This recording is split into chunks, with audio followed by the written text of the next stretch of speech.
नमो भगवते वासुदेवाय। ओम नमो भगवते वासुदेवाय। ओम नमो भगवते वासुदेवाय। ओम नमो भगवते वासुदेवाय। नारायणं नमस्कृत्यं नरं चैव नरोत्तमं देवीं सरस्वतीं व्यासं ततो जयमुदीरये। नष्टप्रायेषु भद्रेषु नित्यं भागवत सेवया भगवतीरुत्तमश्लोके भक्तिर्भवति नैष्टिके। मूकं करोति वाचालं पङ्गुं लङ्घयते गिरिं यत्कृपातमहं वन्दे श्रीगुरुदीनतारिणं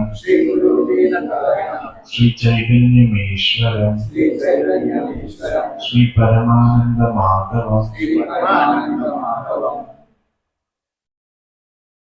ഭഗവത്ഗീത 15-ാം അധ്യായം 8-ാം ശ്ലോകം.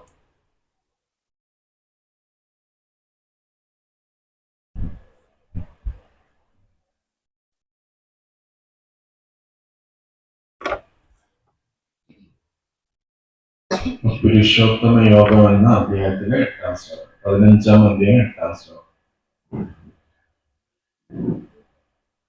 ശരീരം യത് ആപ്നോതി യച്ഛാപി ഉത്ക്രമ ഈശ്വര ഗൃഹീത്വാ ഏതാനി സംയാതി വായുർഗന്ധാൻ ഇവാശ്രയാത്. ശരീരം യത് ആപ്നോതി യച്ഛാപി ഉത്ക്രമ ഈശ്വര ഗൃഹീത്വാ ഏതാനി സംയാതി വായുർഗന്ധാൻ ഇവാശ്രയാത്. ശരീരം യത് ആപ്നോതി യച്ഛാപി ഉത്ക്രമ ഈശ്വര ഗൃഹീത്വാ ഏതാനി സംയാതി വായുർഗന്ധാനി വാശ്രയാത്.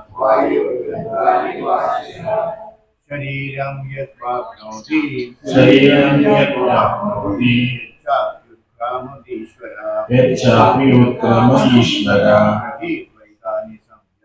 ഗൃഹീത്വൈതാനി സംയാതി വായുർഗന്ധാനി വാശ്രയാത്. ശരീരം യത് പ്രാപ്നോതി യച്ഛാപി ഉത്ക്രമ ഈശ്വര ഗൃഹീത്വൈതാനി സംയാതി വായുർഗന്ധാനി വാശ്രയാത്. ശരീരം യത് ആപ്നോതി യച്ഛാപി ഉത്ക്രമ ഈശ്വര ഗൃഹീത്വൈതാനി സംയാതി വായുർഗന്ധാനി വാശ്രയാത്. ശരീരം യത് ആപ്നോതി യച്ഛാപി ഉത്ക്രമ ഈശ്വര ഗൃഹീത്വൈതാനി സംയാതി വായുർഗന്ധാനി വാശ്രയാത്. ശരീരം യത് വാപ്നോതി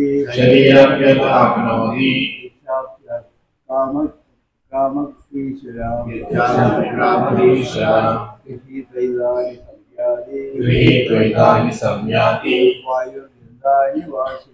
വായുർഗന്ധാനി വാശ്രയാത്. ശരീരം യത് ആപ്നോതി യച്ഛാപി ഉത്ക്രമ ഈശ്വര ഗൃഹീത്വൈതാനി സംയാതി വായുർഗന്ധാനി വാശ്രയാത്. ശരീരം യത് ആപ്നോതി യച്ഛാപി ഉത്ക്രമ ഈശ്വര गृहीत्वैतानि संयाति वायुर्गन्धानि वाशय शरीरं यत् आप्नोति यच्चाप्युत्क्रामतीश्वर गृहीत्वैतानि संयाति वायुर्गन्धानि वाशय शरीरं यत् आप्नोति यच्चाप्युत्क्रामतीश्वर गृहीत्वैतानि संयाति वायुर्गन्धानि वाशय शरीरं यत् आप्नोति यच्चाप्युत्क्रामतीश्वर गृहीत्वैतानि संयाति वायुर्गन्धानि वाशय वाकर्थം ഈശ്വര ശരീരനാഥൻ യത് ശരീരം യാതൊരു ശരീരത്തെ ആപ്നോതി പ്രാപിക്കുന്നു യച്ഛ അഭി യാതൊന്നിനെ ശരീരത്തെ ഉത്ക്രാമതി രചിച്ചു പോകുന്നു വായു വായു ആശയ സ്രോതസ്സിൽ നിന്ന് ഗന്ധാനിവ ഗന്ധങ്ങൾ എന്നപോലെ ഏതാനി ഇവയെ ഇന്ദ്രിയങ്ങളെ മനസ്സിനെ ഗ്രഹീത്വ ഗ്രഹിച്ചിട്ട് സംയാതി ഗമിക്കുന്നു. വിവർത്തനം. ഭൗതിക ലോകത്തിലെ ജീവസത്ത കാറ്റ് ഗന്ധങ്ങൾ എന്ന പോലെ ജീവിത സങ്കല്പങ്ങളെ ഒരു ശരീരത്തിൽ നിന്ന് മറ്റൊന്നിലേക്ക് കൊണ്ടുപോകുന്നു. അങ്ങനെ ഒരു തരത്തിലുള്ള ശരീരം ഉപേക്ഷിച്ച് മറ്റൊരു തരത്തിലുള്ള ശരീരം സ്വീകരിക്കുന്നു. ഭാവാർത്ഥം. ഇവിടെ ജീവാത്മാവിനെ ഈശ്വരൻ എന്ന് പറഞ്ഞിട്ടുള്ളത് സ്വശരീരത്തെ നിയന്ത്രിക്കൂ എന്നതിനാണ്. തനിക്ക് ഇഷ്ടമാണെങ്കിൽ ജീവാത്മാവിന് മേന്മ കൂടിയ ഒരു ശരീരം സ്വീകരിക്കാം, അല്ലെങ്കിൽ താഴ്ന്ന തരത്തിലുള്ളത് എടുക്കാം. അതിനുള്ള സ്വാതന്ത്ര്യമുണ്ട്. ശരീരത്തിന് വരുത്താവുന്ന മാറ്റം ജീവനെ ആശ്രയിച്ചാണ് ഇരിക്കുന്നത്. മരണസമയത്ത് താൻ സ്വയം വളർത്തിയെടുത്ത ബോധമാണ് ഇനി എടുക്കാൻ പോകുന്ന ദേഹമെന്ന് തീരുമാനിക്കുന്നത്. തന്റെ ബോധത്തെ ഒരു പൂച്ചയുടെയോ പട്ടിയുടെയോ മട്ടിലാണ് ആക്കി തീർക്കുന്നതെങ്കിൽ തീർച്ചയായും അത്തരമൊരു ഉടലാണ് കിട്ടുക. അയാൾ തന്റെ ബോധത്തെ ദൈവകാര്യങ്ങളിലേക്ക് ഉറപ്പിക്കുകയാണെങ്കിൽ അയാൾക്ക് കൈവരുന്നത് ദേവരൂപമായിരിക്കും. കൃഷ്ണബോധം വളർത്തിപ്പോന്ന ഒരാൾക്ക് ആധ്യാത്മിക ലോകത്തിന് കൃഷ്ണലോകം പ്രാപിച്ച് ഭഗവാന്റെ സഹചാരിയാവാം. ദേഹനാശത്തോടെ എല്ലാം തീർന്നു എന്നത് പൊള്ളയായ അവകാശവാദമാണ്. ഓരോ വ്യക്തിഗത ആത്മാവും ഒരു ദേഹം വിട്ട് മറ്റൊന്നിലേക്ക് പോകുന്നു. ഈ ജന്മത്തിലെ ശരീരവും അത് ചെയ്ത കർമ്മങ്ങളുമാണ് അടുത്ത ജന്മത്തിലെ ശരീരാകൃതിയെ നിയന്ത്രിക്കുന്നത്. കർമ്മങ്ങൾക്കനുസരിച്ച് ശരീരങ്ങൾ വ്യത്യസ്തങ്ങളായിരിക്കും. സമയമാകുമ്പോൾ ഈ ശരീരം വിട്ടുപോയേ മതിയാവും. വരും പിറപ്പിലെ ശരീര മാതൃക ഉൾക്കൊള്ളുന്ന സൂക്ഷ്മദേഹം അന്ന് പുതിയൊരാകൃതി എടുക്കുന്നു എന്നിവിടെ പറയുന്നു. ഒന്നിൽ നിന്ന് മറ്റൊന്നിലേക്ക് ഈ ശരീരമാറ്റത്തെയും ഓരോ പിറവിയിൽ അനുഭവിക്കുന്ന ക്ലേശങ്ങളെയും ഉദ്ദേശിച്ചാണ് കർഷതി നിലനിൽപ്പിനുള്ള പ്രയത്നം എന്ന് വിശേഷിപ്പിച്ചത്.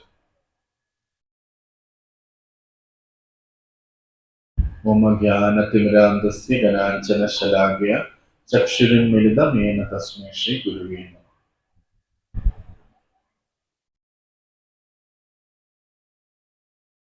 नमो विष्णुपदाय कृष्णपृष्ठाय भूतलेश्वरे भक्तिवेदांत स्वामिने नामने नमस्ते सारस्वती देवे गौरवाणी प्रचारिणे निर्विशेष शून्यवादी पाश्चात्य पंचकल्पतरुश्च कृपा सिन्धुभ्येव च पतितानां पावनेभ्यो वैष्णवेभ्यो नमो कोटि वैष्णव.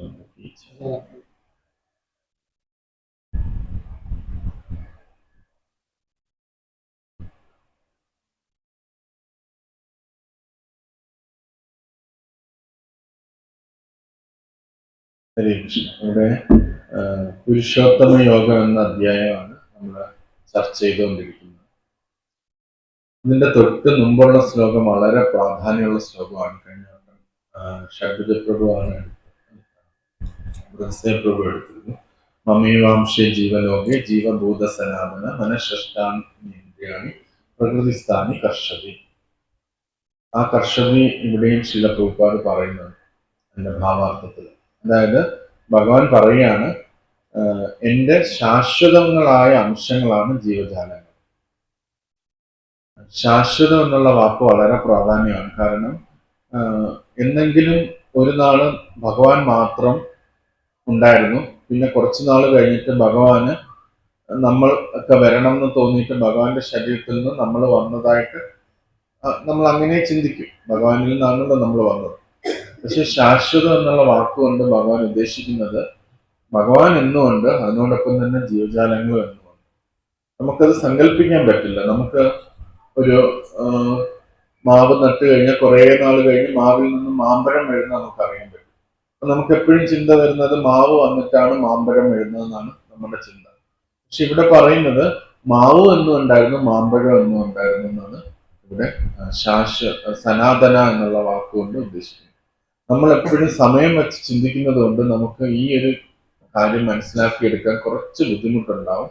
പക്ഷെ നമുക്കറിയാം ഭഗവാൻ എല്ലാത്തിന്റെ ഈശ്വരനായതുകൊണ്ട് സമയത്തിന്റെ ഈശ്വരനാണ്. അപ്പൊ എല്ലാത്തിനെയും നിയന്ത്രിക്കാനായിട്ട് ഭഗവാന് കഴിവുണ്ട്. അപ്പം നമ്മളും എന്നും ഉണ്ടായിരുന്നു, ഭഗവാനും എന്നും ഉണ്ടായിരുന്നു. പക്ഷെ നമ്മള് ഭഗവാന്റെ അംശങ്ങളുമാണ്. പലപ്പോഴും സൂര്യനും സൂര്യരശ്മിയും തമ്മിൽ അത് പറയാറുണ്ട്. എപ്പോഴെങ്കിലും സൂര്യൻ കുറേ നാൾ നിന്നിട്ടാണല്ലോ സൂര്യരശ്മി വരുന്നത്. സൂര്യൻ എപ്പോഴുള്ളപ്പോ അതിന്റെ കൂടെ സൂര്യരശ്മി എപ്പോഴും ഉണ്ട്. അതേപോലെ ഭഗവാൻ എപ്പോഴും ഉള്ളപ്പോൾ അതിന്റെ കൂടെ ജീവജാലങ്ങളും എപ്പോഴും. ഇത് നമുക്ക് കുറച്ച് ചിന്തിക്കാൻ പാടാണ്. നമ്മൾ ആ ഇൻകൺസീവബിൾ ആയിട്ടുള്ള കാര്യം നമ്മൾ അക്സെപ്റ്റ് ചെയ്യും. അപ്പം അതേപോലെ ഒരു കാലത്തും നമ്മൾ ഇല്ലാതാവുന്നുമില്ല. അതാണ് പറയുന്നത്. സനാതന എന്നുള്ള വാക്കിന്റെ അർത്ഥം എന്ന് പറഞ്ഞാൽ ഈ ജീവജാലങ്ങൾ നമ്മൾ വ്യക്തിത്വമായിട്ടിരിക്കുന്നുണ്ട്. ഇപ്പം എനിക്കൊരു വ്യക്തിത്വമുണ്ട്, പ്രഭുവിന് ഒരു വ്യക്തിത്വമുണ്ട്, മറ്റുള്ളവർക്ക് മറ്റു വ്യക്തിത്വങ്ങളുണ്ട്. അതേപോലെ ഈ വ്യക്തിത്വം ഒരിക്കലും ഇല്ലാതാവുന്നില്ല എന്ന് ഭഗവാൻ വ്യക്തമായിട്ട് കഴിഞ്ഞ ഇതില് ആ സനാതന എന്നുള്ള വാക്ക് ഉദ്ദേശിച്ചു കഴിഞ്ഞാൽ അത് നമുക്ക് മനസ്സിലാക്കാൻ പറ്റും. നമ്മൾ എന്തെങ്കിലും ഭഗവാനിൽ ലയിച്ചു ചേർന്ന് ഭഗവാനായി തീരും എന്നുള്ള മായവാദ സിദ്ധാന്തത്തിന് അടിസ്ഥാനമില്ല. കാരണം സനാതന എന്നുള്ള മമൈവാംശ ജീവഭൂത സനാതന എന്ന എന്റെ ശാശ്വത അംശങ്ങളാണ് എന്ന് ഭഗവാൻ ഇവിടെ പറയുന്നത്. അപ്പൊ നമ്മൾ മുക്തിക്ക് ശേഷം ഭഗവാനിൽ ലയിച്ചു ചേർന്ന് നമ്മുടെ വ്യക്തിത്വം ഇല്ലാതാണെങ്കിൽ ഭഗവാൻ ഒരിക്കലും അങ്ങനെ ഒരു പറയേണ്ട ഒരു ആവശ്യം വരുന്നില്ല. നമ്മൾ എന്നെന്നും ജീവാത്മാവായിട്ട് തന്നെ നമ്മൾ നിലനിൽക്കും, ഭഗവാനെ സേവനം ചെയ്തുകൊണ്ട്. ഇതാണ് അതിന്റെ ഏറ്റവും പ്രധാനപ്പെട്ട ഒരു വാക്ക് ആ ശ്ലോകത്തിൽ. നമ്മൾ ഭഗവാന്റെ അംശമാണ്, പക്ഷെ അംശം എന്നൊന്നും അങ്ങനെ തന്നെ ഇരിക്കും. മാമ്പഴം, മാവിൽ നിന്ന് മാമ്പഴം വരുന്നു. മാമ്പഴം എന്തെങ്കിലും മാവായിട്ട് മാറുന്നില്ല. മാമ്പഴം എപ്പോഴും ആ വ്യക്തിത്വമായിട്ടായിരിക്കും, അവിടെ മാവും അവിടെ ഉണ്ടാവും. അതേപോലെ ഭഗവാൻ എന്നും ഉണ്ടാവും, ഭഗവാനിൽ നിന്ന് വന്ന് ജീവജാലങ്ങളായിട്ടുള്ള നമ്മളും എന്നും ഉണ്ടാവും. അപ്പൊ എന്നും നമ്മൾ ഉണ്ടെങ്കിൽ നമുക്ക് എന്തെങ്കിലും പ്രവൃത്തികൾ ചെയ്യാം, നമുക്ക് വെറുതെ ഇരിക്കാനായിട്ട് പറ്റില്ല. അപ്പൊ അതെന്താണെന്നുള്ളതാണ് ഈ ശ്ലോകത്തിൽ ഭഗവാൻ പറഞ്ഞു തരുന്നത്. നമുക്ക് ഒന്നുകിൽ ഈശ്വരനോടൊപ്പം നിൽക്കാം, ഈശ്വരനോടൊപ്പം ശാശ്വതമായിട്ട് ഭഗവാൻ നിൽക്കാം, അല്ലെങ്കിൽ നമുക്ക് താഴേക്ക് വരാം, ഈശ്വരനെ മറന്ന് ജീവിക്കാനായിട്ട് ആഗ്രഹിക്കാം. ആ സ്വാതന്ത്ര്യം നമുക്ക് ഭഗവാൻ തന്നിട്ടുണ്ട്. ഭഗവാന്റെ കൂടെ ഇരിക്കാനോ അല്ലെങ്കിൽ ഭഗവാനെ റിജക്ട് ചെയ്തിട്ട് താഴേക്ക് വരാനോ. അത് താഴേക്ക് വന്നു കഴിഞ്ഞാൽ എന്താണ് സംഭവിക്കുന്നത് എന്നുള്ളതാണ് ഈ ശ്ലോകത്തിൽ ഭഗവാൻ പറഞ്ഞത്. അതായത് ഭൗതികലോകത്തിലെ ജീവിതത്തെ കാറ്റ് ഗന്ധങ്ങൾ എന്ന പോലെ ജീവിത സങ്കല്പങ്ങൾ ഒരു ശരീരത്തിൽ നിന്ന് മറ്റൊരു ശരീരത്തിലേക്ക് കൊണ്ടുപോകും. കാറ്റ് ഇപ്പൊ നമ്മളൊരു പൂന്തോട്ടം, അവിടെ ഇവിടെ കാറ്റ് പുറകിന്ന് വരിക എന്ന് വെച്ചു, അവിടെ താഴെ കുറെ പൂന്തോട്ടം ഉണ്ടെങ്കിൽ ആ കാറ്റ് ആ ഗന്ധം കൊണ്ട് ഈ സ്പിരിച്വൽ സ്റ്റൈലിലേക്ക് കൊണ്ടുവരും. ഇവിടെ ആ ഗന്ധം കിട്ടും. അപ്പൊ അതേപോലെ ജീവിതത്തിന്റെ സങ്കല്പങ്ങളാണ് ഒരു ജീവാത്മാവിനെ ഒരു ശരീരത്തിൽ നിന്ന് മറ്റൊരു ശരീരത്തിലേക്ക് കൊണ്ടുപോകുന്നത്. ഇവിടെ കാറ്റും ജീവിത സങ്കല്പവും ഉപമിച്ചിരിക്കുകയാണ് ഭഗവാന്റെ ഉപമയാണ്. ഭഗവാൻ പറയാണ്, കാറ്റ് എന്ന് പറയുന്നത് ജീവിതത്തിന്റെ സങ്കല്പങ്ങൾ എന്ന് വെച്ചാൽ നമ്മൾ ഇന്നതാകണം, നമുക്കൊരു സങ്കല്പം, എനിക്ക് ഡോക്ടർ ആകണം, എഞ്ചിനീയർ ആകണം, ഇങ്ങനെ ഒരു ഇതാണ് സങ്കല്പങ്ങൾ എന്ന് പറയുന്നത്. നമുക്കൊരു ആഗ്രഹങ്ങൾ, ജീവിതത്തിന്റെ ആഗ്രഹം. ഈ ആഗ്രഹങ്ങളെ കാറ്റായിട്ടാണ് ഉപയോഗിച്ചിരിക്കുന്നത്. അവിടെ ആ പൂന്തോട്ടത്തിലുള്ള ആ ഗന്ധത്തിനെ നമ്മൾ ജീവാത്മാവായിട്ട് ഉപമിച്ചിരിക്കുക. അപ്പൊ കാറ്റ് ആ ഗന്ധത്തിനെ അവിടെ താഴത്തെ ആ പറമ്പിലുള്ള ആ ഗന്ധത്തിനെ ആ കാറ്റ് ഇവിടെ സ്പിരിച്വൽ സ്റ്റൈലിൽ കൊണ്ടുവരുന്നു. അപ്പൊ ആ പൂവിന്റെ അടുത്തിരിക്കുന്ന ഗന്ധം ഇവിടെ സ്പിരിച്വൽ സ്റ്റൈലിലേക്ക് വന്നു ചേരുകയാണ് ചെയ്യുന്നത്. അപ്പൊ കാറ്റ് അവിടെ നിന്ന് എടുത്തുകൊണ്ട് വരികയാണ്. അതേപോലെ നമ്മുടെ ഡിസയേഴ്സ്, നമ്മൾ എന്താകണം എന്നുള്ള ആഗ്രഹം അവിടെ ഇരിക്കുന്ന നമ്മൾ ഈ ശരീരം, അതൊരു ശരീരമാണെന്ന് വെക്കുക, ആ ശരീരത്തിൽ ഇരിക്കുന്ന ജീവാത്മാവിനെ ഈ ഒരു ശരീരത്തിലേക്ക് കൊണ്ടുവരുന്നു.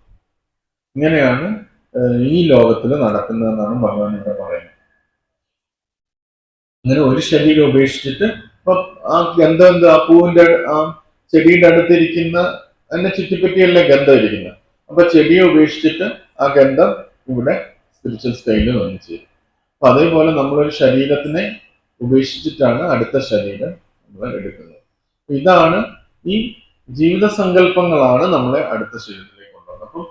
അപ്പം ജീവിത സങ്കല്പം എന്ന് വെച്ചാൽ നമുക്ക് മനസ്സിലാക്കാൻ പറ്റാനായിട്ട് നമ്മുടെ മനസ്സ്, നമ്മുടെ ബുദ്ധി, നമ്മുടെ മിഥ്യാഹങ്കാരം, ഇതാണ് ഞാൻ എന്ന ഭാവം, എൻ്റെ ബുദ്ധി, എൻ്റെ മനസ്സ്. ഇത് നമ്മൾ മരിക്കുമ്പം ഇത് നഷ്ടപ്പെടുന്നില്ല.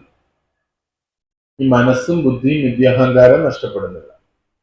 ഇത് ആ ജീവനെ, ആ ആത്മാവിനെ ഒരു ശരീരത്തിൽ നിന്ന് മറ്റേതിൽ കുത്തിയാല് ഇത് കാണുമ്പോ കുത്തിയാല്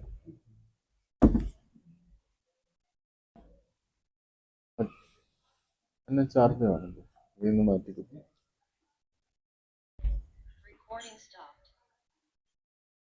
ആ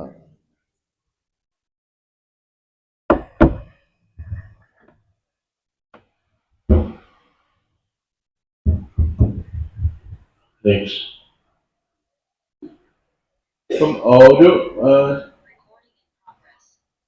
ഒരു ഇതിനെ നമ്മുടെ ആഗ്രഹങ്ങളാണ് നമ്മളെ ഒരു സ്ഥലത്തുനിന്ന് വേറൊരു സ്ഥലത്തേക്ക് കൊണ്ടുപോകുന്നത്. നമ്മൾ ഭഗവത്ഗീതയുടെ തുടക്കത്തില് നമ്മൾ വ്യക്തമായിട്ട് പഠിച്ചു കഴിഞ്ഞു, നമ്മൾ ആത്മാക്കളാണ്, ഒരിക്കലും നമ്മൾ നഷ്ടപ്പെടത്തില്ല. നമ്മൾ ഇവിടുന്ന് നമ്മൾ മരിച്ചു പോയി കഴിഞ്ഞാൽ നമ്മൾ വേറെ എവിടെയെങ്കിലും കാണും, അതുകൊണ്ട് നമ്മൾ ഇല്ലാതായി തീരുന്നില്ല. പലപ്പോഴും കുട്ടികളായിരിക്കുമ്പോൾ നമുക്കൊരു ഭയം ഉണ്ടാവും. നമ്മൾ ആൾക്കാരെയൊക്കെ കൊണ്ട് കുഴിച്ചിടുന്നതും കത്തിച്ചു കളയുന്നതൊക്കെ കാണുമ്പോൾ നമുക്ക് ഭയങ്കര ഒരു ഭയമാണ്. അത് കഴിഞ്ഞ് നമ്മൾ എവിടോട്ട് പോകും, എന്തായി തീരും എന്നൊക്കെയുള്ളൊരു ഭയം. ആ ഭയം നമ്മൾ കുട്ടിക്കാലത്ത് നമുക്കുണ്ടായിരുന്നു. നമുക്ക് ഭഗവത്ഗീതയൊക്കെ പഠിച്ചപ്പോൾ നമുക്കത് മനസ്സിലായി. പക്ഷെ ഈ ലോകത്തിലുള്ള ഭൂരിപക്ഷം ആൾക്കാരും, 99% ആൾക്കാരും ആ ഭയത്തിലാണ് ജീവിക്കുന്നത്. അവരത് പുറത്തു പറയുന്നില്ലെന്നേ ഉള്ളൂ. അവരുടെ ഉള്ളിൽ ആ ഭയമുണ്ട്. അവർ കാണുന്നുണ്ട് മരണത്തില് ഓരോ വ്യക്തികളുടെ ഇത് കൊണ്ട് കുഴിച്ചിടുന്നതും, അവർക്ക് ശ്വാസം കിട്ടുമോ, അവർക്ക് തീ വരുമ്പോൾ അവർക്ക് വേദനിക്കുമോ, ഇങ്ങനെയുള്ള ഭയങ്ങൾ എല്ലാവർക്കും ഉണ്ട്. നമുക്ക് ശീല പ്രഭുപാദിന്റെ കാരുണ്യം കൊണ്ട് നമുക്ക് മനസ്സിലായി ഈ ശരീരം വെറും ഉടുപ്പാണ്, ആത്മാവ് വേറെ സ്ഥലത്തേക്ക് പോകുന്നു എന്നുള്ളത്. പക്ഷെ ഭൂരിപക്ഷം ആൾക്കാരും ആ ഭയത്തിലാണ് ജീവിക്കുന്നത്. പക്ഷെ ആരും അത് പുറത്തു പറയുന്നു. അവർക്കത് പുറത്ത് പറയാനുള്ള അത് ആ ഒരു അവസരം അവരെ ഒഴിവാക്കുകയാണ് ചെയ്യുന്നത്. അവര് കൂടുതലും പൊളിറ്റിക്സിലും രാഷ്ട്രീയ കാര്യത്തിലും എല്ലാം ഇടപെടൽ അതിനെക്കുറിച്ചുള്ള ചിന്തയെ ഒഴിവാക്കാനായിട്ടാണ് ലോകത്തിലെ ഭൂരിപക്ഷം ആൾക്കാർ ശ്രമിച്ചുകൊണ്ടിരിക്കുന്നത്. നമ്മൾ ആ ചോദ്യത്തിനുള്ള ഉത്തരം ശീല പ്രഭുപാദ് നമുക്ക് പുസ്തകങ്ങളിലൂടെ നമുക്ക് നൽകിയിട്ടുണ്ട്. അപ്പൊ എന്തായാലും നമ്മൾ ജീവിക്കും എന്നറിയാം. ഈ ശരീരത്തിന് ശേഷം നമ്മൾ ജീവിക്കും എന്നറിയാം. അപ്പൊ ഇനി അടുത്ത ലക്ഷ്യം, നമ്മൾ അടുത്തൊരു ശരീരം എടുക്കുന്നത് എങ്ങനെയായിരിക്കണം എന്നുള്ളതാണ് ഭഗവാൻ ഈ ശ്ലോകത്തിന്. അപ്പൊ അത് വളരെ പ്രാധാന്യമാണ്. എന്തായാലും നമുക്കറിയാം നമ്മൾ ഈ ശരീരത്തോടു കൂടി ഇല്ലാതാവുന്നില്ല എന്നുള്ള കാര്യം നമ്മൾ മനസ്സിലാക്കി. കാരണം എൻ്റെ കൊച്ചുനാളിലിരിക്കുമ്പോൾ ഉള്ള എൻ്റെ ശരീരത്തിലുള്ള ഞാനെന്നുള്ള വ്യക്തി, ആ ശരീരം എല്ലാം മാറി ഞാൻ യുവാവായും അല്ലെങ്കിൽ മധ്യവയസ്കനായപ്പോഴും ആ വ്യക്തി അതിനകത്തുണ്ട്. കുട്ടിക്കാലത്ത് എന്തൊക്കെ കാര്യങ്ങളൊക്കെ ഞാൻ കുട്ടി ആയിട്ട് ആ ശരീരം എല്ലാം പോയി. എന്നിട്ടും ആ വ്യക്തി, ഞാൻ അതിനകത്തുള്ള വ്യക്തി തന്നെയാണ് ഇപ്പോഴും ഈ ശരീരത്തിൽ ഇരിക്കുന്ന വ്യക്തി. അപ്പം കുട്ടിക്കാലത്തുള്ള ശരീരം മാറുമ്പോഴും വൃദ്ധനാവുമ്പോഴും ഞാനെന്നുള്ള വ്യക്തി മാറുന്നില്ലെങ്കിൽ മരണശേഷം എന്ന് പറയുന്നത് ഒരു ശരീരത്തിന്റെ ചേഞ്ചാണ്.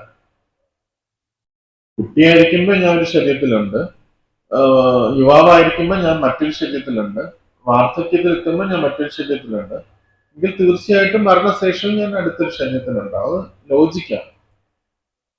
കാരണം ഈ ശരീരത്തിന്റെ സെൽസ് എല്ലാം മാറുന്നതായിട്ട് ശാസ്ത്രം പറയുന്നുണ്ട്. ഏറ്റവും കൂടുതൽ നിൽക്കുന്നത് ഈ ഞരമ്പുകളാണ്. അത് 7 വർഷം ജീവിച്ചിരിക്കുകയാണ്. അതല്ല, അത് കഴിഞ്ഞിട്ട് അതും മരിക്കും. 7 വർഷം കൂടുമ്പം പൂർണ്ണമായിട്ട് ഈ ശരീരം മാറ്റപ്പെടുകയാണ്.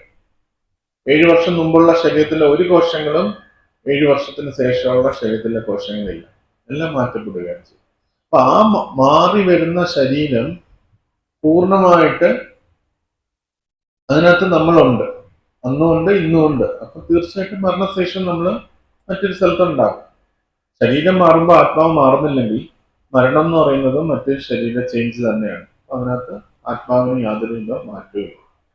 നമ്മൾ ഇവിടെ ഭഗവാൻ പറയുന്നത് നമുക്കൊരു ചെറിയ ഇൻഡിപെൻഡൻസ് ഉണ്ട്, നമുക്കൊരു സ്വാതന്ത്ര്യമുണ്ട്. അടുത്ത ശരീരം ഏതെടുക്കണം എന്ന് തീരുമാനിക്കാനുള്ള സ്വാതന്ത്ര്യം ഉണ്ടെന്നാണ് ഭഗവാൻ നമുക്ക് പറഞ്ഞു തരുന്നത്.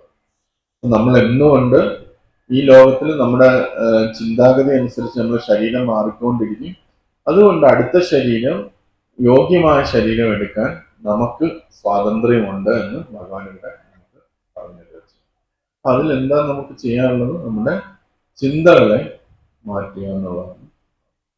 നമ്മളിപ്പം ചിന്തിക്കുന്നത് മാറ്റിക്കഴിഞ്ഞാൽ അതിന്റെ ക്വാളിറ്റി, അതിനെ ഇല്ലാതാക്കാൻ പറ്റൂല, പക്ഷെ അതിന്റെ ക്വാളിറ്റിയെ ചേഞ്ച് ചെയ്ത് കഴിഞ്ഞാൽ നമുക്ക് അടുത്തൊരു ശരീരം, ഉചിതമായ ശരീരം നമുക്ക് എടുക്കാനായിട്ട് സാധിക്കും എന്നതാണ്. അപ്പൊ ആ നമ്മുടെ ജീവിത സങ്കല്പത്തിനെ മാറ്റുന്ന പ്രക്രിയയാണ് ഈ യോഗം എന്ന് പറയുന്നത്. എന്തിലേക്ക് നമ്മൾ പോകണം എന്ന് നമ്മൾക്ക് മനസ്സിലാക്കി തരുന്നതും അതനുസരിച്ച് നമ്മളെ തയ്യാറെടുക്കുന്ന ഈ പ്രക്രിയയാണ് യോഗ പ്രക്രിയ.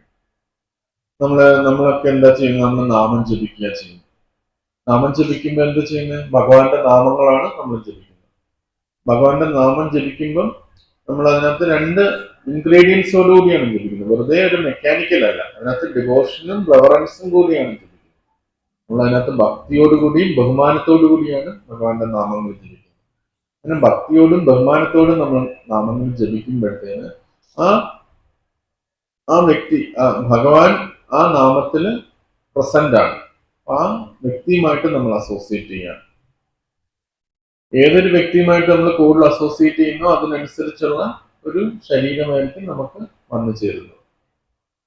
ഇപ്പൊ നമ്മൾ മദ്യപാനികളുമായിട്ടാണ് അസോസിയേറ്റ് ചെയ്യുന്നതെങ്കിൽ എന്തായിരിക്കും സംഭവിക്കുന്നത്? നമ്മൾ അയാളുടെ കൂടെ ചിലപ്പം മദ്യ ഷോപ്പിലൊക്കെ ആയിരിക്കും നമ്മൾ പോകുന്നത്, അയാളോടൊപ്പം ഇരുന്ന് മദ്യം.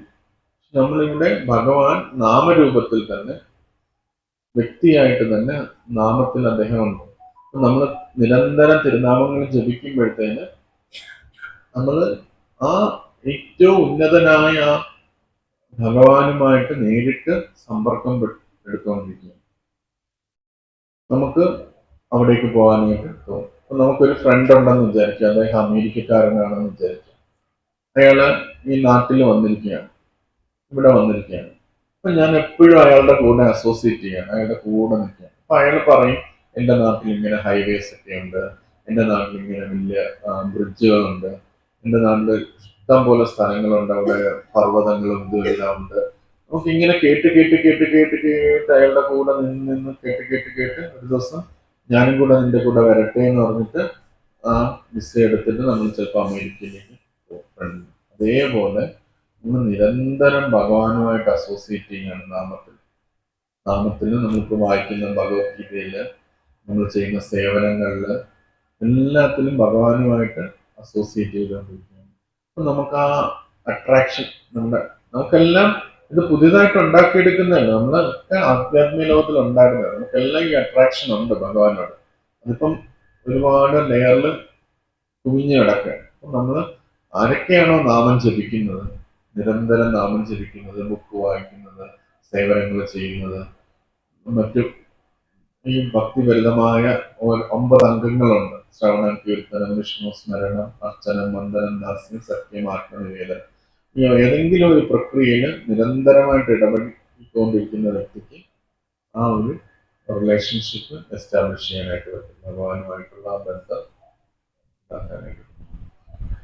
അതാണ് നമ്മൾ ചെയ്യുന്ന പ്രക്രിയ. നമ്മളത് സയന്റിഫിക് ആയിട്ട് മനസ്സിലാക്കുക. നമ്മളൊരു ബ്ലൈൻഡ് ആയിട്ട് ഫോളോ ചെയ്യുന്ന കാര്യമല്ല. ഭക്തി എന്ന് പറഞ്ഞാൽ കുറച്ച് ഭരിതമായ ആൾക്കാർക്ക് ചെയ്യേണ്ട ഒരു പ്രക്രിയയാണെന്ന് വിചാരിക്കുക. നമ്മൾ ശ്രീല പ്രഭുപാദ് എല്ലാ കാര്യങ്ങളും ശാസ്ത്രീയപരമായിട്ട് നമുക്ക് വിവരിച്ചു തന്നിട്ടുണ്ട്. നമുക്കും അത് അനുഭവിക്കാൻ പറ്റും. ഇത് നമ്മൾ ചെയ്യുമ്പം നമുക്കും അത് അനുഭവിക്കാൻ പറ്റും. നമ്മൾ പുരോഗമിക്കുന്നു.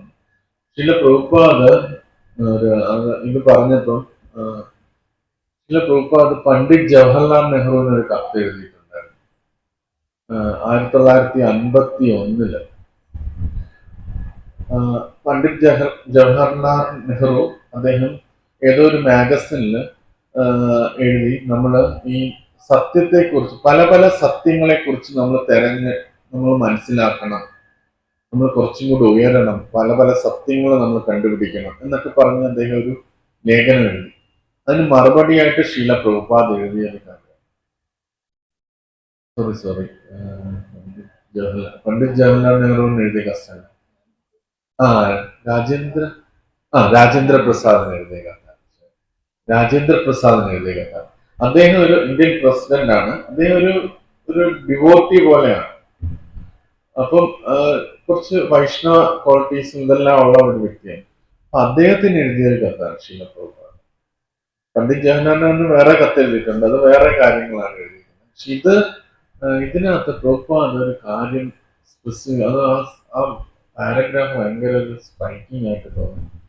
പ്രഭുപാദ് പറഞ്ഞു, എനിക്ക് ഈശ്വരന്റെ ധാമത്തിൽ പോകാനുള്ള വഴി അറിയാം, എനിക്കതറിയാം. പക്ഷെ നിങ്ങൾ ചിലപ്പോൾ വിചാരിക്കും ഞാനിത് പറയുമ്പോൾ ഞാനൊരു ഭ്രാന്തനോ എന്തെങ്കിലുമൊക്കെ പ്രസിഡന്റിന് എഴുതുന്ന കാര്യങ്ങളാണ്. പക്ഷെ അത് പ്രഭുപാദ് അത് വിശദമായിട്ട് പറയുന്നുണ്ട്. എന്ത് പ്രോസസ്സാണ്, എനിക്കതിനകത്ത് പോകാൻ അറിയാം, എനിക്കതിന് കോൺഫിഡന്റ് ഉണ്ട്, ഞാൻ തിരിച്ച് ഭഗവാന്റെ ധാമത്തിൽ പോകും എന്ന് എനിക്ക് 100% വിശ്വാസമുണ്ട് എന്ന് പ്രഭുപാദ് രാജേന്ദ്ര പ്രസാദിന് ആ ലെറ്റർ എഴുതുന്നുണ്ട്. എന്നിട്ട് അതിനകത്ത് പറയുന്നുണ്ട്, ഈ കോൺഫിഡൻസ് ആണ് സ്പിരിച്വൽ വേൾഡിലേക്ക് പോകാനുള്ള ഒരു കൺകോമിറ്റന്റ് ഫാക്ടർ എന്ന് പറയുന്നത്. നമ്മൾ ചെയ്യുന്ന പ്രവൃത്തി, നമ്മൾ നാമം ജപിക്കും, നമുക്ക് തന്നെ ഡൗട്ടാണ്, നമ്മൾ നാമം ജപിച്ചാൽ പോകുമോ ഇല്ലയോ, അല്ലെങ്കിൽ നമ്മൾ ബുക്കോ ഈ പ്രസ്ഥാനത്തിൽ വന്നു കഴിഞ്ഞാൽ പോകുമോ ഇല്ലയോ എന്നൊക്കെ നമുക്ക് ഡൗട്ട് ഉണ്ടെങ്കിൽ നമുക്ക് ഒരിക്കലും അഡ്വാൻസ് ചെയ്യാൻ പറ്റും. നമുക്ക് തന്നെ നമ്മളിത് പ്രാക്ടീസ് ചെയ്യുമ്പോൾ നമുക്ക് തന്നെ നമുക്ക് തന്നെ ഉള്ളിൽ നിന്ന് ആ ഒരു ഫീല് വരണം, ഞാൻ കറക്റ്റായ പാതയിലാണ് പോകുന്നത്, ഞാൻ തീർച്ചയായിട്ടും ഇത് മുന്നോട്ട് പോയാൽ ഞാൻ അവിടെ എത്തും എന്നുള്ള ഒരു വിശ്വാസം. അത് ഭക്തിയുടെ പാതയിൽ അത്യാവശ്യം വേണ്ട ഒരു ഘടകമാണെന്ന് ശ്രീല പ്രഭുപാദ് പറഞ്ഞു. ബ്ലൈൻഡ് ആയിട്ടല്ല ഞാൻ ഭിക്ഷ എടുത്തു, ഞാൻ തിരിച്ചു പോകും, അങ്ങനെയല്ല. നമുക്ക് ഉള്ളിൽ ആ ഫീലിംഗ് വരണം, ഞാൻ തിരിച്ചു പോവുകയാണ് എന്നുള്ളൊരു ഫീലിംഗ്. അത് അത്യാവശ്യമാണ് ഭക്തിയിൽ നമ്മൾ മുന്നോട്ട് പോകാനെന്ന് ശ്രീല പ്രഭുപാദ് രാജേന്ദ്ര പ്രസാദിന് എഴുതി. അപ്പൊ അതുപോലെ ശ്രീല പ്രഭുപാദ് എല്ലാ കാര്യങ്ങളും വളരെ വ്യക്തമായിട്ട് ശാസ്ത്രീയപരമായിട്ട് നമുക്ക് പറഞ്ഞിട്ടുണ്ട്. അപ്പൊ നമുക്ക് തന്നെ അറിയാം, ലോജിക്കലി ചിന്തിക്കാം. ഞാൻ എന്തെങ്കിലും ഒരു കാര്യം, ഇപ്പൊ ഒരു IAS കാരനാകാൻ ആഗ്രഹിച്ച് അതിനുവേണ്ടി പ്രവർത്തിച്ചാൽ ഞാൻ നാളെ ഒരു IAS അക്കാഡമിയിലായിരിക്കും ചെല്ലുന്നത്. അതേപോലെ ഞാൻ ഭഗവാനെ കുറിച്ചാണ് ചിന്തിക്കുന്നത്, ഞാൻ എന്നെന്നും ജീവിക്കുന്ന ആത്മീയ ലോകത്തിലേക്ക് ഞാൻ മാറ്റപ്പെടും എന്ന് നമ്മൾ മനസ്സിലാക്കും. അതിനുവേണ്ടി ഈ റീസെന്റ് നമ്മുടെ പ്രധാനമന്ത്രിയായിട്ടുള്ള നരേന്ദ്രമോദി, അദ്ദേഹം ഒരു ഇതിൽ പറയുന്നത് ഞാൻ കേട്ടതാണ്. അദ്ദേഹം ഈ ഭാരതത്തിന്റെ യുവാക്കൾക്ക് വേണ്ടി, അതായത് ഇനി ഒരു ആസ്പയറിംഗ് ഇന്ത്യ, അതിനുവേണ്ടി അദ്ദേഹം ഒരു വലിയൊരു സെമിനാർ വെച്ചിരുന്നു. സെമിനാറിൽ അദ്ദേഹം പറഞ്ഞ ഒരു പോയിന്റ് എനിക്ക് ഭയങ്കര ക്യാച്ചിയായിട്ട് തോന്നി. അത് സ്പിരിച്വൽ ലൈഫിൽ ആപ്ലിക്കബിൾ ആയിട്ട്, നമ്മളൊരു ഗോള് സെറ്റ് ചെയ്താൽ മാത്രമേ നമുക്ക് അതിലേക്ക് മുന്നോട്ട് പോകാനായിട്ട് പറ്റൂ. അതാണ് ഒരാൾ അഡ്വാൻസ് ചെയ്യുന്നതിന്റെ പ്രൈമറി റിക്വസ്റ്റ്. നമുക്കൊരു ആ ഗോള് സെറ്റ് ആണെങ്കിൽ മാത്രമേ, അയാൾ മെറ്റീരിയൽ കാര്യമാണ് പറഞ്ഞത്, അയാൾ ഭൗതികപരമായിട്ട് ഉള്ള കാര്യങ്ങളാണ് അയാൾ സംസാരിച്ചത്. പക്ഷെ ഈ ഒരു പ്രിൻസിപ്പിൾ നമുക്ക് സ്പിരിച്വൽ ലൈഫിലും യൂട്ടിലൈസ് ചെയ്യാം. നമ്മൾ ആ ലക്ഷ്യം നമുക്ക് ഉറപ്പാണെങ്കിൽ നമുക്ക് അതിലേക്ക് നടന്നു തീരാനായിട്ട്. നമുക്ക് തന്നെ ഡൗട്ടാണ്, ഞാൻ പോകുമോ, എനിക്ക് എന്ത് സംഭവിക്കും, എനിക്ക് ഇങ്ങനെ സംഭവിക്കുമോ, ഞാൻ എൻ്റെ മരണസമയത്ത് എനിക്ക് ഓർക്കാൻ പറ്റുമോ, ഇങ്ങനെയൊക്കെ ഒരുപാട് ഡൗട്ട് ഉണ്ടെങ്കിൽ നമുക്ക് എങ്ങനെ ഒരു കോൺഫിഡന്റ് ആയിട്ട് മുന്നോട്ട് പോകാൻ പറ്റും? നമുക്ക് വലിയ കാറുകൾ, റേസ് കാറുകളൊക്കെ പോകുന്നത് കണ്ടിട്ട് എന്ത് സ്പീഡിലാണ് പോകുന്നത്, 300 കിലോമീറ്റർ പെർ അവറിലൊക്കെ പോകും. എന്താ അത്രയും അവർ പോകാനുള്ള കോൺഫിഡൻസ്? അവർക്ക് എവിടെ വളയ്ക്കാൻ പറ്റും, എവിടെ സ്റ്റോപ്പ് ചെയ്യാൻ പറ്റും, നമ്മുടെ ബ്രേക്ക് സിസ്റ്റം അത്രയും സ്ട്രോങ് ആയതുകൊണ്ടാണ് അവർക്ക് അത്രയും സ്പീഡിൽ പോകാൻ പറ്റുക. ബ്രേക്ക് ഇല്ലെങ്കിൽ അത്രയും അവർക്ക് പോകാൻ പറ്റും. എത്ര എഞ്ചിൻ പവർഫുൾ ആണെങ്കിലും ബ്രേക്ക് ഇല്ലെങ്കിൽ അവർക്ക് പോകാൻ പറ്റില്ല. ബ്രേക്ക് ഉള്ളത് കൊണ്ടാണ് അവർക്ക് കോൺഫിഡൻസ് എവിടെ നിർത്താൻ പറ്റുന്നത്. അതേപോലെ സ്പിരിച്വൽ ലൈഫില് നമുക്ക് ഇതിന്റെ എങ്ങനെയാണ് പോകുന്നത്, എന്താ, ഇതെല്ലാം നമുക്ക് വ്യക്തമായിട്ട് ശീല പ്രഭുപാദിന്റെ പുസ്തകങ്ങളിൽ നമുക്ക് അറിയാം. നമുക്ക് കോൺഫിഡൻസ് ഉണ്ടാകും. നമ്മൾ എങ്ങോട്ടാ പോകുന്നത്, നമ്മൾ പോകുന്ന വഴി ശരിയാണോ, എനിക്ക് അവിടുന്ന് തിരിയണോ, ഇവിടുന്ന് തിരിയണോ, അല്ലെങ്കിൽ എന്തെങ്കിലും കറക്ഷൻ ചെയ്യണോ, ഇതൊക്കെ നമുക്ക് ബുക്സിൽ നിന്നും മറ്റ് വൈഷ്ണവിൽ നിന്നൊക്കെ നമുക്ക് കിട്ടും. ആ കോൺഫിഡൻസോടുകൂടി നമ്മൾ ഇതിനകത്ത് ഈ ഭഗവാൻ പറഞ്ഞ വാക്കിൽ വിശ്വാസം എടുക്കുക. നമ്മുടെ ചിന്താഗതികളാണ് നമ്മളെ ഒരു ശരീരത്തിൽ നിന്ന് മറ്റൊരു ശരീരത്തിലേക്ക് കൊണ്ടുപോകുന്നത്. അപ്പൊ നമുക്ക് ആ ചിന്താഗതികളെ മാറ്റാം. ഞാൻ ഒരു ലെക്ചറിൽ കേട്ടാണ്, അത് വളരെ പണ്ട് കേട്ടൊരു കോട്ടാണ്, വളരെ ഇമ്പോർട്ടൻ്റ് ആയിട്ടുള്ള ഒരു കോട്ടായിട്ട് എനിക്ക് തോന്നിയിട്ടുള്ളത്. അപ്പൊ അതില് ഒരു ആചാര്യൻ, ഒരു സ്പിരിച്വൽ മാസ്റ്റർ ഇങ്ങനെ പറയുന്നു, നമുക്കൊരു വ്യക്തിയുടെ പ്രവൃത്തി കണ്ട് അയാളെ വിലയിരുത്താൻ പറ്റില്ല. ചിലപ്പോൾ അയാൾക്ക് ഫേക്ക് ചെയ്യാൻ പറ്റും. ഇപ്പൊ നമുക്ക് പലരും ഈ പ്രസ്ഥാനത്തിലൊക്കെ വന്ന് ഒരുപാട് സേവനങ്ങളൊക്കെ ചെയ്ത് നമുക്ക് പിന്നെ അയാളെ കാണുന്നേ ഇല്ല. ഭയങ്കരമായിട്ട് സേവനങ്ങളും മറ്റ് പ്രവർത്തികൾ കൊണ്ട് ഒരാളെ പൂർണ്ണമായിട്ട് വിലയിരുത്താൻ നമുക്ക് പറ്റത്തില്ല. ഓവർ പീരീഡ് ചിലപ്പോൾ പറ്റും. ഒരു ജീവിതകാലം മുഴുവൻ സേവനം ചെയ്താൽ സിൻസിയർ ആണെന്ന് നമുക്ക് മനസ്സിലാക്കാം. ചിലപ്പോൾ ഇപ്പോൾ ഒരു 1-2 മാസം ഒരാളൊന്ന് ഭയങ്കര സിൻസിയർ ആയിട്ട് സേവനം ചെയ്യും. നമ്മൾ വിചാരിക്കും ഇയാള് അത്രയും ഉന്നതമായ ഭക്തനാണ്, ഇയാളുടെ ജീവിതകാലം മുഴുവൻ. ഒരു സുപ്രഭാതത്തിൽ അയാളെ ആ പ്രസ്ഥാനത്തിൽ കാണിക്കും. നമുക്ക് തൈക്കാടൊക്കെ അങ്ങനെ കുറേ പേര് നമുക്ക് ഓർമ്മയുണ്ട്, അങ്ങനെ ചെയ്ത ആൾക്കാർ നമുക്ക് ഓർമ്മയുണ്ട്. ഒരാളുടെ പ്രവൃത്തി കൊണ്ട് ഒരാളെ വിലയിരുത്താനായിട്ട് പറ്റില്ല. ഒരാളുടെ വാക്കുകൾ കൊണ്ടും ഒരാളെ വിലയിരുത്താനായിട്ട് പറ്റില്ല. നമുക്ക് കുറേ ശ്ലോകങ്ങളും ഇതെല്ലാം പറഞ്ഞ് നമുക്ക് ഒത്തിരി നാളും ലെക്ചേഴ്സ് ഒക്കെ കേട്ട് നമുക്ക് അതിൽ നിന്നൊക്കെ എടുത്ത് ആ വാക്കുകളൊക്കെ കടമെടുത്ത് സംസാരിക്കാൻ അറിയാൻ പറ്റും. നമ്മൾ നല്ല രീതിയിൽ പ്രഭാഷണങ്ങളൊക്കെ കൊടുക്കുമായിരുന്നു. പക്ഷെ അതും നമുക്കറിയാം, ശ്രീല പ്രഭുപാദിന്റെ ശിഷ്യന്മാര് പലരും വളരെ നല്ല രീതിയിൽ പ്രഭാഷണം കൊടുത്തവര് പ്രഭുപാദൻ പോയതിനു ശേഷം ഈ പ്രസ്ഥാനം വിട്ടു പോയിട്ടുണ്ട്. ഒരു വ്യക്തിയുടെ വാക്കുകൊണ്ട് ഒരു വ്യക്തിയെ വിലയിരുത്താൻ പറ്റില്ല. ഒരു വ്യക്തിയെ വിലയിരുത്തുന്നത് അയാളുടെ ചിന്തകൾ കൊണ്ടാണ്. എന്താണ് ആ വ്യക്തി ചിന്തിക്കുന്നത്, അത് വെച്ചാണ് ഒരു ഭക്തനെ നമുക്ക് വിലയിരുത്താനായിട്ട് പറ്റും. നമ്മൾ എന്താണ് നമ്മൾ ചിന്തിക്കുന്നത്, എനിക്ക് ഭഗവാനോട് എന്ത് സ്നേഹം വേണം, എങ്ങനെ എനിക്ക് ഭഗവാനോട് കൂടുതൽ അടുക്കാൻ പറ്റും, എങ്ങനെ മറ്റു ഭക്തന്മാർക്കും ഭഗവാനോട് അടുക്കാൻ പറ്റും. അപ്പോൾ ഒരാളുടെ തോട്ട്സ് ആണ് ഒരാളെ ഡിഫറൻസ്. അത് തന്നെയാണ് ഭഗവാൻ ഇവിടെ പറഞ്ഞത്. നമ്മൾ എക്സ്റ്റേണൽ എന്ത് ചെയ്തു എന്നോ എക്സ്റ്റേണൽ എന്ത് സംസാരിച്ചു എന്നോ അല്ല അതിനകത്ത് വരുന്നത്. നമ്മൾ എന്താണ് ചിന്തിക്കുന്നത്, ഓരോ നിമിഷവും നമ്മൾ എന്താണ് ചിന്തിക്കുന്നതെന്നാണ് നമ്മളെ ഡിഫറൻസ്. ഇവിടെയും ഭഗവാൻ അതാ പറഞ്ഞു, നമ്മുടെ ജീവിതത്തിന്റെ കോൺസെപ്റ്റ്സ് ആണ് നമ്മളെ ഒരു ശരീരത്തിൽ നിന്ന് വരുന്നത്. അപ്പൊ എന്തിനെ കുറിച്ചാണ് നമ്മൾ ചിന്തിക്കുന്നത്, എനിക്ക് പരിശുദ്ധ ഭക്തി വേണം, ഈശ്വരന്റെ അടുത്ത് പരിശുദ്ധ ഭക്തി വേണം, എല്ലാവർക്കും ഈശ്വരന്റെ അടുത്ത് പരിശുദ്ധ ഭക്തി വേണം. ഇങ്ങനെ അതാണ് നമ്മുടെ നിരന്തരമുള്ള ചിന്ത. എല്ലാവർക്കും നന്മ ഉണ്ടാകണം, എല്ലാവർക്കും ഭഗവാന്റെ അടുത്തേക്ക് പോകാനായിട്ട് പറ്റണം, എൻ്റെ ഉള്ളിലുള്ള കാമവും ക്രോധവും മതവും മാത്സര്യവും ഇതെല്ലാം പോകണം, എനിക്ക് പരിശുദ്ധ ഭക്തി വേണം. ഇതാണ് നമ്മൾ നിരന്തരം ചിന്തിക്കുന്നതെങ്കിൽ ഓട്ടോമാറ്റിക്കലി നമ്മൾ ആ ഒരു ഇതിലേക്ക് വന്നു ചേരും. അപ്പൊ അത് വളരെ പ്രാധാന്യം. നമ്മുടെ തോട്ട്സ് ഈ ക്ലാസ്സിൽ നിന്ന് നമ്മൾ ഉൾക്കൊള്ളേണ്ട ഒരു പോയിന്റ്, നമ്മൾ ഈ ഒരു പ്രസ്ഥാനത്തിൽ വന്നു, നമുക്ക് സ്ഥാനമാനങ്ങളുണ്ട്, നമുക്ക് ബഹുമാനം കിട്ടുന്നുണ്ട്, ഇതെല്ലാം ഓക്കെയാണ്, നമ്മളെ റെസ്പെക്റ്റഡ് ഡിവോട്ടീസ് ആയിട്ട് എല്ലാവരും കരുതുന്നുണ്ട്. പക്ഷെ നമ്മുടെ തോട്ട്സ് നമ്മൾ ശരിയായ ഈ കൃഷ്ണൻ പറയുന്നതിന് അനുരൂപമായിട്ടാണോ പോകുന്നത് നമ്മൾ അനലൈസ് ചെയ്യണം. അത് നമുക്ക് തന്നെ അറിയാൻ പറ്റും, വേറെ ആർക്കും അറിയാൻ പറ്റത്തില്ല നമ്മൾ എന്താ ചിന്തിക്കുന്നത്.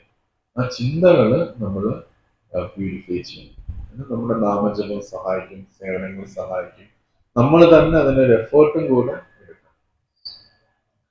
ഈ ചിന്തകള് ഈ നമ്മൾ വെള്ളത്തിലൊക്കെ നീന്തുമ്പം നമുക്ക് രണ്ട് രീതിയെ ചെയ്യാൻ പറ്റും. ഒന്നുകിൽ വെള്ളത്തിൽ നീന്തി അപ്പുറത്ത് പോവുക, അല്ലെങ്കിൽ വെള്ളത്തിൽ നിൽക്കാനായിട്ട് പഠിക്കണം. വാട്ടർ ട്രെഡിങ് എന്ന് പറയുന്നത് ചവിട്ടി ചവിട്ടി ചവിട്ടി നിൽക്കാനായിട്ട് നമ്മൾ പഠിക്കും. ഇത് രണ്ടും ചെയ്തില്ലെങ്കിൽ വെള്ളത്തിൽ നമ്മൾ മുങ്ങിപ്പോകും, ഉറപ്പായിട്ട് മുങ്ങും. എത്ര ഒരു സെക്കൻഡ് പോലും നിൽക്കുമോ? ഇല്ലല്ലോ. ഒന്നുകിൽ നീന്തി പോകണം, അല്ലെങ്കിൽ വെറുതെ നമുക്ക് നിൽക്കാൻ പറ്റും. ഞാൻ വെറുതെ വെള്ളത്തിൽ നിൽക്കുന്നു എന്ന് പറഞ്ഞാൽ പറ്റുന്നു, നമ്മൾ താഴേക്ക് പോകും. നീ ആ വെള്ളത്തിൽ സൈക്കിൾ ചവിട്ടുന്ന പോലെ ചവിട്ടുകയോ അല്ലെങ്കിൽ അതിനെ ക്രോസ് ചെയ്ത് നമ്മൾ നീന്തുകയോ ചെയ്യണം. എങ്കിലേ നമ്മൾ വെള്ളത്തിന്റെ അപ്പുറത്തേക്ക് നമ്മൾ പോകത്തുള്ളൂ. അല്ലെങ്കിൽ നമുക്ക് വെള്ളത്തിൽ നിൽക്കാൻ പറ്റില്ല. അതേപോലെ ഈ ലോകത്തിൽ അത്രയും മോശമായ ചിന്താഗതികളും എല്ലാം ഉള്ള ഒരു സ്ഥലമാണ് ഈ ലോകം, ഭൗതിക ലോകം. നമുക്ക് ചുറ്റുമുള്ളവരെല്ലാം പല രീതിയിലാണ് ചിന്തിക്കുന്നത്. ചിലർ രാഷ്ട്രീയപരമായിട്ട്, ചിലര് മറ്റു പല പല രീതിയിൽ ചിന്തിച്ചു.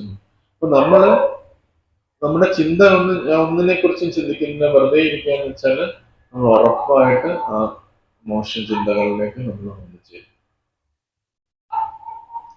കുട്ടികളിലൊക്കെ അച്ഛനമ്മമാരെന്ന് പറയും അവര് നിഷ്കളങ്കമായിട്ട് കാർട്ടൂൺസ് കണ്ടുകൊണ്ടിരിക്കുക എന്ന് പറയും.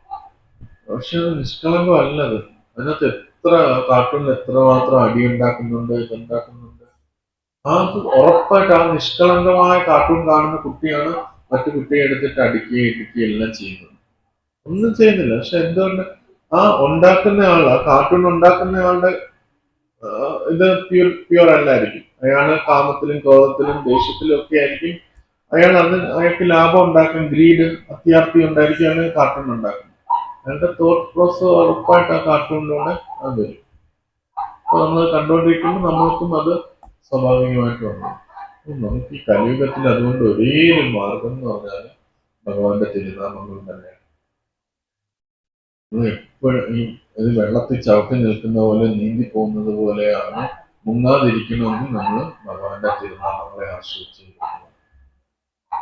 ശ്രീല പ്രഭുപാദ് വിഷ്ണുജന മഹാരാജനോട് പറഞ്ഞിട്ടുണ്ട്. ഒരു വട്ടം വിഷ്ണുജന മഹാരാജ് കയറി വന്നപ്പം പ്രഭുപാദ് തന്നെ മൃദംഗത്തെ ചൂണ്ടിക്കാണിച്ചിട്ട് പറഞ്ഞിട്ടുണ്ട്, whenever I got a free time, I sing some bhajans. So there won't be any gap for Maya. എപ്പോഴൊക്കെ എനിക്ക് ഫ്രീ ടൈം കിട്ടുവാണെങ്കിലും അപ്പം ഞാൻ ഈ മൃദംഗം എടുത്തെന്തെങ്കിലും ഭജൻസ് ചെയ്യും. അതുകൊണ്ട് എനിക്ക് മായയ്ക്ക് ഒരു ഗ്യാപ്പും ഞാൻ കൊടുക്കുന്നില്ല. ശീല പ്രഭുപാദ് അത്രയും ഉന്നതനായ ആചാര്യനായ പ്രഭുപാദ് അങ്ങനെയാണ് പറഞ്ഞത്. നമ്മുടെ കാര്യം എന്താ? നമ്മുടെ നമ്മൾ പലതും കൾട്ടിവേറ്റ് ചെയ്യും. കൃഷി ചെയ്യാനൊക്കെ മാവ് കൾട്ടിവേറ്റ് ചെയ്യും, പ്ലാവ് കൾട്ടിവേറ്റ് ചെയ്യും, എല്ലാം കൾട്ടിവേറ്റ് ചെയ്യുന്ന പോലെ നമ്മുടെ തോട്ടം നമ്മൾ കൾട്ടിവേറ്റ് ചെയ്തുകൊണ്ട് എപ്പോഴും ചിന്തിക്കണം. ചില പ്രഭുപാദ് ഒരു ഭാഗവതം ഭാവാർത്ഥത്തിൽ ഇങ്ങനെ പറയുന്നുണ്ട്, a Krishna conscious being is always thinking and planning how to deliver all the material existence. ഒരു കൃഷ്ണാബോധസ്ഥനായ വ്യക്തി എന്ന് പറഞ്ഞാൽ അയാളുടെ എന്ന് വെച്ചാൽ എപ്പോഴും അയാൾ ചിന്തിക്കും, എനിക്കും മറ്റുള്ളവർക്കും എങ്ങനെ ഈ ഈശ്വരന്റെ അടുത്തേക്ക് കൂടുതൽ ഇഷ്ടം ഉണ്ടാക്കാൻ പറ്റും എന്ന് ചിന്തിച്ചുകൊണ്ട് നമ്മൾ എക്സസൈസ് ചെയ്യുന്ന ബോഡിക്ക് വേണ്ടിയായിരിക്കും, ചിലപ്പോൾ മൈൻഡിന് വേണ്ടി ചെയ്യും. പക്ഷെ നമ്മൾ തോട്ടുകളെ ശരിയാക്കാനായിട്ട്, കാരണം ഈ തോട്ടാണ് നമ്മൾക്ക് അവസാനം പറഞ്ഞത്. കാരണം ഭഗവാൻ പറയുന്നത് അന്ധകാലേ മാമീവ സ്മരേൻ മുക്ത കളയവരം എന്നാണ്. ഇത് വളരെ പ്രധാനം. അന്ധകാലേ മാമേവ സ്മരേൻ മുക്ത, എന്നെ കുറിച്ച് ഓർക്കുക എന്നുള്ള വേർഡാണ്. ഹരേ കൃഷ്ണ ചിലപ്പോൾ കേൾക്കുമായിരിക്കും, അത് ചിലപ്പോൾ നമ്മൾ ഓർക്കണമെന്നില്ല. നമുക്ക് ചുറ്റും ഡിവോട്ടീസ് ഉണ്ട്, നമ്മുടെ ഭാഗ്യമായിട്ട് ഡിവോട്ടീസ് ഉണ്ട്. മരണസമയത്ത് ചിലപ്പോൾ അവർ കീർത്തനം ചെയ്യുമായിരിക്കും. പക്ഷെ ആ സമയം നമ്മൾ ഭഗവാനെ ഓർക്കണമെങ്കിൽ നമ്മൾ ഈ ലൈഫ് അത് പ്രാക്ടീസ് ചെയ്താൽ നമ്മൾ ചെയ്യുന്നതാണ് ഭഗവാൻ ഈ ഒരു ശ്ലോകത്തിൽ നമുക്ക് പറഞ്ഞത്. അതിനെക്കുറിച്ച് ചിന്തിച്ചുകൊണ്ടിരിക്കണം. അത് കുറച്ച് എഫേർട്ട് എടുക്കണം. ആ ഒരു കാര്യത്തിൽ നമ്മൾ ചിന്തിച്ചുകൊണ്ടിരിക്കും. എങ്ങനെ ഭക്തികൾ, അത് നമ്മൾ എപ്പോഴും ഒരു സ്റ്റുഡന്റിന്റെ മൂഡാണെങ്കിൽ പറ്റും. നമുക്കെല്ലാം അറിയാമെന്നുള്ള ഇതാണെങ്കിൽ നമുക്ക് പറ്റില്ല. സ്റ്റുഡന്റ് എപ്പോഴും എന്താ ചെയ്യുന്നത്? ഒരു ടീച്ചർ ഈ കാര്യം പറഞ്ഞു തന്നു, ആ ടീച്ചർ ആ കാര്യം പറഞ്ഞു തന്നു, ഈ ബുക്കിൽ ഇങ്ങനെയുണ്ട്, ഇന്ന് എക്സാം വരുന്നുണ്ട്, ഞാൻ കൂടുതൽ പഠിക്കണം. ഇതാണ് സ്റ്റുഡന്റിന്റെ മൂഡ്. ടീച്ചറിന്റെ കൂടെ നമുക്ക് ഓൾറെഡി പഠിച്ചു പറഞ്ഞു കൊടുക്കാന്നേ ഉള്ളൂ. പക്ഷെ നമ്മൾ എപ്പോഴും സ്റ്റുഡന്റിന്റെ മൂഡിൽ ഇരിക്കണം.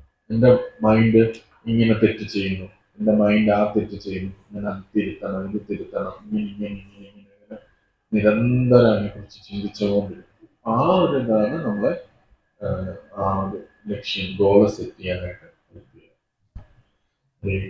എന്തെങ്കിലും ക്വസ്റ്റ്യൻസ് ഉണ്ടോ?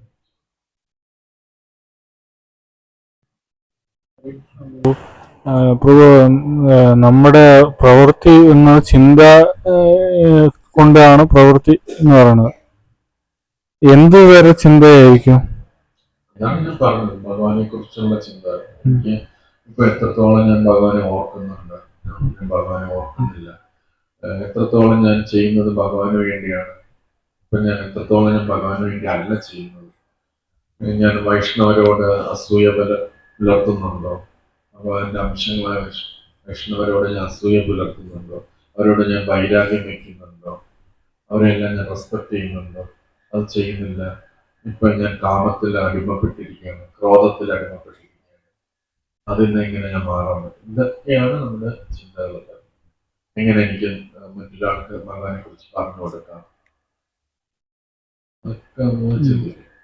പിന്നെ പ്രഭു, ഈ ഭാഗ്യവും കഠിനാധ്വാനം തമ്മിലുള്ള വ്യത്യാസം എന്താണ്? ഭാഗ്യം, ലക്കി ആൻഡ് ഹാർഡ് വർക്ക്, ഇതിന്റെ വ്യത്യാസം എന്താണ്? യഥാർത്ഥത്തിൽ ഭാഗ്യം എന്ന് പറഞ്ഞൊരു സംഭവം ഈ ലോകത്തിൽ ഇല്ല എന്നാണ് പ്രഭുപാദ് പറയുന്നത്. ഭാഗ്യം എന്ന് പറഞ്ഞാൽ നമുക്ക് അതെങ്ങനെ വന്നു എന്ന് അറിയത്തില്ല, അതുകൊണ്ടാണ് ഭാഗ്യം എന്ന് പറയുന്നത്. നമുക്ക് ഭാഗ്യത്തിനൊരു കാറ് കിട്ടി അല്ലെങ്കിൽ ഇത് കിട്ടി എന്ന് നമ്മൾ പറയും, പക്ഷെ അത് കിട്ടാൻ നമ്മൾ കഴിഞ്ഞ ജന്മത്തിൽ എന്തെങ്കിലും നമ്മൾ ചെയ്തിട്ടുണ്ടാവും, അതുകൊണ്ടായിരിക്കും നമുക്കത് കിട്ടി. യഥാർത്ഥത്തിൽ ഭാഗ്യം എന്ന് പറഞ്ഞൊരു സംഭവം ഇല്ല എന്നാണ് എന്തിനും പുറകെ റീസൺ ഉണ്ടെന്നാണ് പറയുന്നത്. കഠിനാധ്വാനം നമ്മൾ അധ്വാനിക്കും, പക്ഷെ നമുക്ക് കിട്ടാനുള്ളതേ നമുക്ക് കിട്ടത്തുള്ളൂ. നമ്മളിപ്പോ ഒരു ബിൽഗേറ്റ്സ് ആവണമെന്ന് വിചാരിച്ചാൽ ഇത്ര കഠിനാധ്വാനം ചെയ്താൽ നമുക്ക് ആവാൻ പറ്റത്തില്ല, നമുക്ക് അതിനുള്ള കർമ്മമില്ല. കഠിനാധ്വാനം നമുക്ക്, അതുകൊണ്ട് ശീല പ്രഭുപാദ് പറഞ്ഞ simple living and high thinking. നമ്മള് കിട്ടിയത് വെച്ച്, ഉള്ളത് വെച്ച് നമ്മൾ ജോലി ചെയ്യണമെന്ന് പറയുന്നത്, ഹോണസ്റ്റ് ആയിട്ട് ജോലി ചെയ്യുക, ഉള്ളത് വെച്ച് സന്തുഷ്ടനാകുക, നമ്മുടെ ചിന്ത ഭഗവാനെ കുറിച്ച്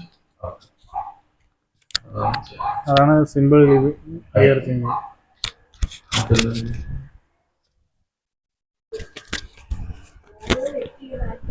ശരീരം വിട്ട് മറ്റൊന്നിലേക്ക് പോകുന്നു, അത് ഉടനെ തന്നെ ചെന്ന് ശരീരത്തിലേക്ക് ശരിയാണോ? മാറ്റി ചോദിച്ചത്, ഒരു ആത്മാവ് ഒരു ശരീരത്തിൽ നിന്ന് മറ്റൊരു ശരീരത്തിലേക്ക് പോകുമ്പോൾ ഉടനെ അത് മാറുന്നുണ്ടോ എന്നുള്ളത്. ശീല പ്രഭുപാദ് ഈ ഭഗവത്ഗീതയിൽ ഒരു സ്ഥലത്ത് പറയുന്നുണ്ട്, നമ്മൾ അടുത്ത ശരീരം ഫിക്സ് ചെയ്തിട്ടേ ഈ ശരീരം വിടത്തുള്ളൂ. അടുത്ത ശരീരം ഏതെന്ന് ഫിക്സ് ചെയ്തിട്ട് നമ്മൾ ഈ ശരീരം വിടത്തുള്ളൂ. അതായത് എനിക്ക് ഒരു കാല്, അടുത്ത കാല് വച്ചിട്ടേ ഞാൻ ഈ കാല് ഇവിടുന്ന് എടുക്കത്തുള്ളൂ. ഈ നടക്കുമ്പോൾ നമ്മൾ എപ്പോഴും ഒരു കാല് വെച്ചിട്ടാണ് മറ്റേ കാല് എടുക്കുന്നത്. അതേപോലെ അടുത്ത ശരീരം ഫിക്സ് ചെയ്തിട്ടാണ് ഈ ശരീരം വിടുന്നത്.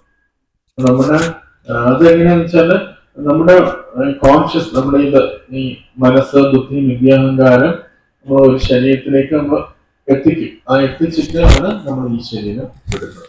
പക്ഷെ ഈ ശരീരം വിട്ട് ആ ശരീരത്തിലേക്ക് എടുക്കുമ്പോൾ ഒരു ടൈം പീരീഡ് ഉണ്ട്. ഈ ടൈം പീരീഡ് നമ്മുടെ ഈ ലോകത്തിലെ ടൈം പീരീഡുമായിട്ട് വ്യത്യാസമുണ്ട്. ഇപ്പൊ നമ്മള് ഇപ്പോ ഇമ്മീഡിയറ്റ്ലി അടുത്ത ശരീരം എടുക്കുമെന്നാണ് ശീല പ്രഭുപാദ് പറയുന്നത്. നമ്മൾ ഈ ശരീരം വിട്ടു കഴിഞ്ഞാൽ ഇമ്മീഡിയറ്റ്ലി അടുത്ത ശരീരം എടുക്കും എന്ന് പറയുന്നത്. പക്ഷെ അത് ഉണ്ട്, ചിലപ്പം ഈ ജീവാത്മാവ് പുതുലോകത്തിൽ എവിടെയെങ്കിലും പോയിട്ടായിരിക്കും പിന്നെ അടുത്ത ശരീരം എടുക്കുന്നത്. ഈ ജീവാത്മാവിനെ സംബന്ധിച്ചിടത്തോളം ഓൾറെഡി ആ ശരീരം ഫിക്സ്ഡ് ആണ്, ഏത് ശരീരത്തിൽ പോകും എന്നുള്ള ഫിക്സ്ഡ് ആണ്. അതിന്റെ ജേർണി പീരീഡ് മാത്രമേ ഡിഫറൻസ് ഉള്ളൂ. നമ്മളൊരു മറ്റൊരു ശരീരത്തിലേക്ക് പോകും എന്നുള്ള കാര്യത്തിൽ ഫിക്സ്ഡ് ആണ്. ഇന്ന ശരീരത്തിൽ എത്തിക്കഴിഞ്ഞു, ഈ ശരീരത്തില് ഇത്ര കാര്യങ്ങള്, അതായത് നമുക്കൊരു ബാങ്കില് പണം ഉള്ളതുപോലെ, നമുക്കിപ്പോ എനിക്കൊരു $5000 റുപ്പീസ് ഉണ്ടെങ്കിൽ ഈ $5000 റുപ്പീസ് വെച്ച് എനിക്ക് മേടിക്കാനുള്ള സാധനം ഫിക്സ്ഡ് ആണ്. അത് ഫിക്സ്ഡ് ആണ്. അത് എപ്പോ എത്തും എന്നുള്ളത് ഡിഫറൻസ് ഉണ്ട്. അത് ചിലര് കുറച്ച് ലോകങ്ങളൊക്കെ പോയിട്ടായിരിക്കും പോവുക, ചിലര് നേരെ തന്നെ ആ ശരീരത്തിലേക്ക് പോകും. അപ്പൊ അതിനിടയ്ക്ക് ഒരു പീരീഡ് ഉണ്ട്. ആ പീരീഡ് നമ്മുടെ ഈ സമയം തമ്മിൽ നമുക്ക് കമ്പയർ ചെയ്യാൻ പറ്റൂല. ഞാനിപ്പോ ഇങ്ങനെ ഒരു അടിച്ചു, ഈ ഒരു സൗണ്ട് അടിച്ചു, ഇവിടെ എത്ര നിസ്സാരമായ സൗണ്ടായിരുന്നു. പക്ഷെ ഈ സൗണ്ടിനുള്ളില് ഈ ജസ്റ്റ് ഇങ്ങനെ അടിച്ച ശരീരത്തിനുള്ളില് ചിലപ്പം മറ്റ് താഴ്ന്ന തരം ലോകങ്ങളിലെ ചിലപ്പോൾ അനേകം വർഷങ്ങൾ കടന്നു പോയിട്ടുണ്ടാവും. ആ ശരീരത്തിൽ അവിടേക്ക് നമ്മൾ പോയിട്ടായിരിക്കും നമ്മൾ അടുത്ത സെക്കൻഡിന് അടുത്ത ശരീരത്തിലേക്ക് വന്നു ചേരും. അത് ടൈം ഓരോ ലോകത്തിലും ഡിഫറെന്റ് ആണ്. അതുകൊണ്ട് നമുക്ക് ഈ സമയം വെച്ച് നമുക്ക് അങ്ങനെ പറയാൻ പറ്റില്ല. പക്ഷെ പ്രഭുപാദ് പറഞ്ഞത് ഭഗവത്ഗീത ഭാഗത്തിന് നമ്മൾ അടുത്ത ശരീരം ഫിക്സ്ഡ് ആയിട്ടാണ് ഈ ശരീരം വിടുന്നതെന്ന് പറഞ്ഞത്. അത് ഏകദേശം ഇൻസ്റ്റന്റേനിയസ് ആയിട്ട് ആ മാറ്റം നടക്കും. ആ ഇൻസ്റ്റന്റേനിയസ് മാറ്റത്തിനുള്ളില് താഴ്ന്ന ലോകത്തില് അത് എക്സ്പാൻഡ് ചെയ്യും. അത് നമുക്ക് ചിന്തിക്കാൻ കുറച്ച് പാടാണ്. എന്നാലും അത് മനസ്സിലാവും. ഞാൻ ഇപ്പൊ ഈ ശരീരം വിട്ടു, അടുത്ത ശരീരത്തിൽ ഞാൻ വേറെ ശരീരത്തിലെത്തി. ഈ ഒരു സൗണ്ടില് ഞാൻ താഴ്ന്ന ശരീരത്തിന് അവിടെ സമയം അത്രയും ഇതായതുകൊണ്ട്, ക്വിക്ക് ആയതുകൊണ്ട് ഈ ചെറിയൊരു സൗണ്ടിൽ എത്ര ഒരു സെക്കൻഡ് കാണും. അവിടെ വെച്ചാല് അത് എക്സ്പാൻഡ് ചെയ്ത് കിടക്കുകയാണ്. ആ ഒരു സെക്കൻഡിൽ ഞാൻ ജനിച്ചു വളർന്നു ഇതെല്ലാം ചെയ്തു കഴിഞ്ഞിട്ടാണ് ഞാൻ സമയം ഡിഫറൻസ് വേറെ.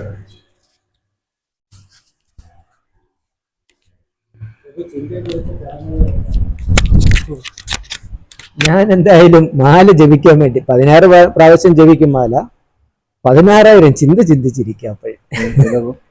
16,000 ചിന്ത അപ്പോഴും ചിന്തിച്ചിരിക്കുന്നുണ്ട് മാല ജപിക്കുമ്പോൾ. ആ ചിന്ത ജപിക്കുന്ന സമയത്ത് ഓട്ടിക്കാൻ വല്ല വഴിയുണ്ടോ എന്നാണ് തോന്നുന്നത്.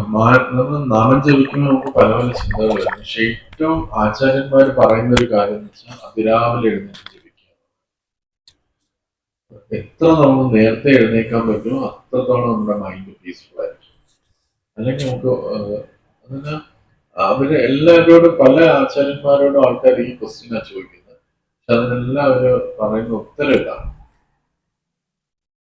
മോർണിംഗ് ബ്രഹ്മമുഹൂർത്തത്തിൽ എഴുന്നേറ്റ് ജപിക്കുകയാണെങ്കിൽ നമ്മുടെ വളരെ നമുക്ക് ഈ ഇത്തരം ചിന്ത എന്നിട്ട് എന്നാലും കാണും, പക്ഷെ എന്നാലും വളരെ കുറവായിരിക്കും.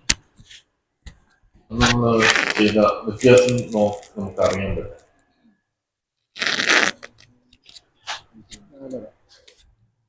കാരണം നമ്മുടെ മൈൻഡ് ഒന്ന് ഉറങ്ങി പീസ്ഫുൾ ആയി ഒരു ട്രാൻസ്ജെൻഡർ സ്റ്റേറ്റിൽ നിൽക്കുന്ന സമയമാണ്. ആ സമയത്ത് നമ്മൾ അധികം ഭൗതിക കാര്യങ്ങളെ കുറിച്ച് ചിന്തിക്കുന്നത്. പിന്നെ നമ്മൾ ഒരു ദിവസം ചെയ്യുന്ന കാര്യങ്ങളെല്ലാം ദിവസം ജനത്തെ അഫക്റ്റ് ചെയ്യും.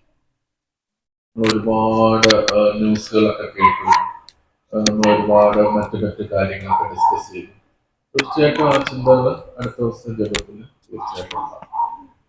കഴിവതും പ്രഭുപാദ് അതുകൊണ്ട് പറഞ്ഞത് നമ്മുടെ മനസ്സിനെ ഏറ്റവും ചിന്താ ഗൗരവമാണ് ഏറ്റവും വലിയ മെഡിറ്റേഷൻ. ചിന്താ ഗൗരവം എന്ന് പറഞ്ഞാൽ ആ ചിന്തയ്ക്ക് ഒരു കുറച്ച് നല്ല ഫുഡ് കൊടുക്കുക. നമ്മളിപ്പം മൊബൈൽ നോക്കും, വാട്സാപ്പ് നോക്കും, യൂട്യൂബ് നോക്കും, അങ്ങനെ നമ്മുടെ ചിന്തകൾ കൊണ്ടുപോകും. ആ ചിന്തയ്ക്ക് കാര്യമായ ഗൗരവമാണ് എന്തെങ്കിലും കൊടുക്കുക. അതിനാണ് ശ്രീ ഗോപാൽ കുറച്ച് ഏതെങ്കിലും ഒരു സമാധാനമായിട്ടിരുന്ന് പുസ്തകങ്ങളിൽ പറഞ്ഞിരുന്നതാണ് അതെങ്ങനെ ലൈഫിലാക്കുക ചിന്തിക്കുന്നത്. ഇത് തീർച്ചയായിട്ടും നമ്മുടെ മൈൻഡിനെ പീസ്ഫുള്ളാണ്. രാവിലെ ജപം തന്നെയാണ് ഏറ്റവും അതിനുള്ള വഴി. അല്ലാതെ നമ്മുടെ മൈൻഡിനെ കൊണ്ടുവരാൻ ഭയങ്കര പാടാണ്. പ്രത്യേകിച്ച് നമ്മളെല്ലാം കലിയുഗത്തിലെ ആൾക്കാരാണ്, ഫോർലി ട്രെയിൻഡ് ആണ്, നമ്മൾ മൈൻഡിനെ കൊണ്ടുവരാൻ പാടാണ്.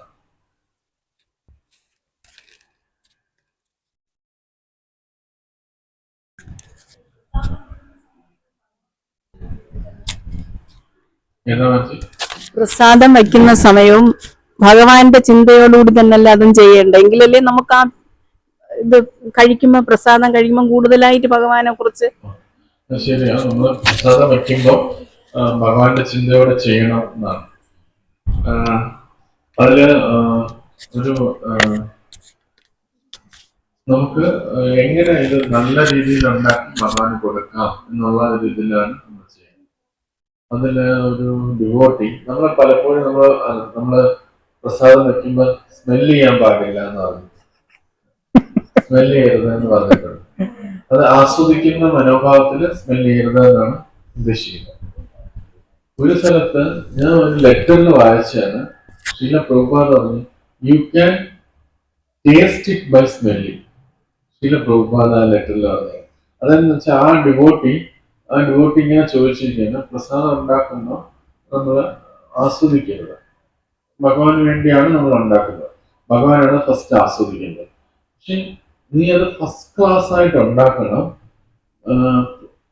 അത് ഉണ്ടാക്കിയിട്ട് അതിന്റെ രുചി ആ സ്മെല്ലിലൂടെ നിനക്ക് അറിയാൻ പറ്റണം, അത്രയും.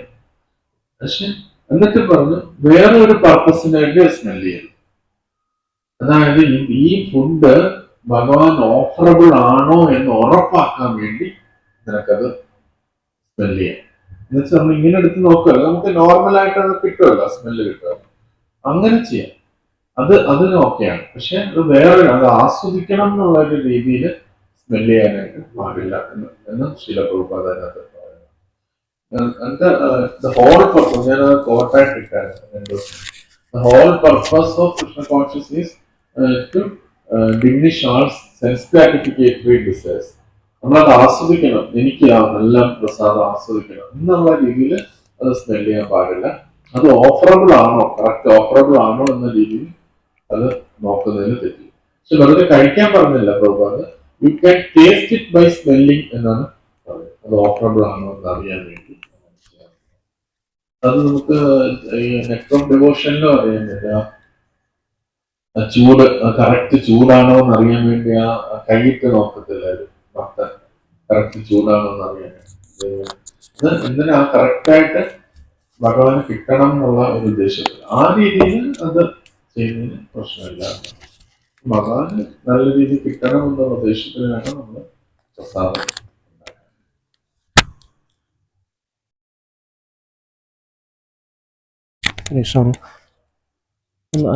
പ്രഭു പറഞ്ഞ നമ്മൾ പലപ്പോഴും പല വാക്കുകൾ നമ്മൾ പ്രവൃത്തിയും വാക്കും ചിന്തയും പറ്റി പറഞ്ഞോളൂ.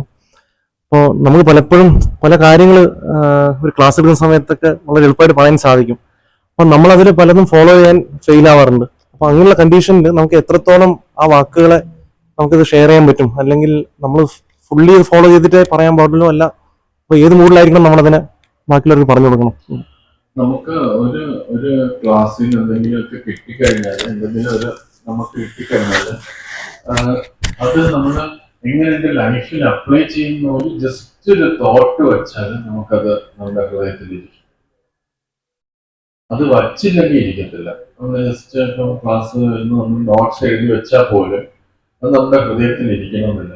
ഇത് ഞാനിപ്പോ ചെയ്യുന്നുണ്ടോ, എങ്ങനെ ഞാൻ ചെയ്യുന്നുണ്ടോ, ഇങ്ങനെ ചെയ്യുന്നുണ്ട്, ഇതെങ്ങനെ ഞാൻ ഇതിലേക്ക് കൊണ്ടുവരും എന്നൊരു ജസ്റ്റ് ഒരു തിങ്കിങ് മതി. അത് നമ്മൾ ചെയ്യണമെന്നില്ല, പക്ഷെ തിങ്കിങ് ഉണ്ടെങ്കിൽ അത് പ്രഭു വിഷമിക്കരുത്. കാരണം വെച്ചാൽ ഞാൻ ഒരു റിയലൈസേഷൻ കിട്ടിയാൽ നഷ്ടപ്പെട്ടു. പക്ഷെ ഈ റിയലൈസേഷൻ എല്ലാം ചെറിയ ബിൽഡിംഗ് ബ്ലോക്സുകളാണ്, നമ്മൾ അറിയുന്നില്ല. ഇത് നമ്മുടെ ഇതിൽ കിടപ്പുണ്ട്. ഈ കിട്ടിയ കാര്യങ്ങളെല്ലാം നമ്മുടെ കോൺഷ്യസിൽ കിടപ്പുണ്ട്. നമ്മൾ ഒരു നാളെ ഹെൽപ്പ് ചെയ്യും. അല്ലാതെ ഇത് നഷ്ടപ്പെടുന്നില്ല. ഞാനിത് കേട്ടു, പക്ഷെ അതങ്ങ് അപ്പം നല്ല ഇൻസ്പയറിംഗ് തോന്നി, പിന്നെ അതിനെ കുറിച്ച് ഓർക്കുന്നില്ല. പക്ഷെ തീർച്ചയായിട്ടും അത് നമ്മുടെ കോൺഷ്യസിൽ കിടപ്പുണ്ട്. അങ്ങനെ ഹെൽപ്പ് ചെയ്യും. പക്ഷെ ഇത് ചെയ്താൽ നമുക്ക് കുറച്ചും കൂടെ ഇപ്പൊ ഒരു കേട്ടു, ഞാൻ എപ്പോഴും ചിന്തിക്കണം എന്ന് കേട്ടു, എങ്ങനെ ഞാൻ ചെയ്യുന്നുണ്ടോ, ഇല്ലല്ലോ, അപ്പൊ ഞാൻ എങ്ങനെ ചെയ്യാൻ പറ്റും, ജസ്റ്റ് അതിനൊരു കുറച്ചൊരു ഇത് കൊടുത്തു കഴിഞ്ഞാൽ അതങ്ങനെ നമ്മുടെ ഹൃദയത്തിൽ കിടക്കും.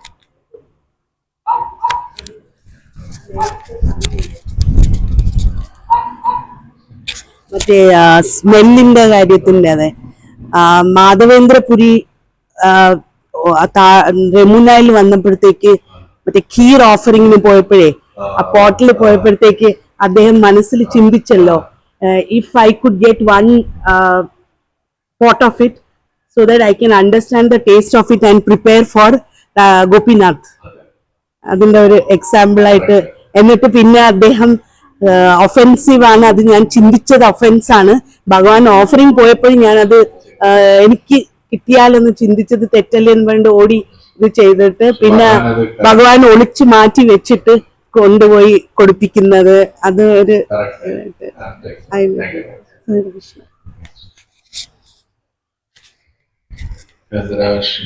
ഭഗവത്ഗീത की जय, श्रील प्रभुपाद की जय.